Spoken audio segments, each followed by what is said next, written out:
Some Garmin watches can automatically track or log your naps to see how they benefit your body. To see what Garmin watches are compatible, please see the link in the description of this video.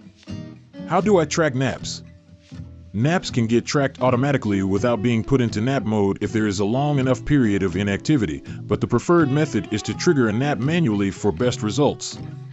To manually trigger the nap function, see details below. 1. Scroll or swipe down from your watch face to your glances. 2. Select Nap Glance. 3. For Venue 3 users, press the top right button to start nap.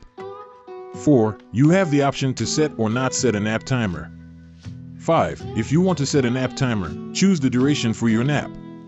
Once you've set up your nap, your watch will enter a Do Not Disturb mode and the watch face will change in appearance when the nap starts. Naps are added to your sleep statistics and can also impact your recovery. 6. When you finish your nap, select End Nap. My Nap Details. When a nap is recorded, the details can be viewed on the watch or in your Garmin Connect account. Thank you for watching this video. For more help, please visit the Garmin support website.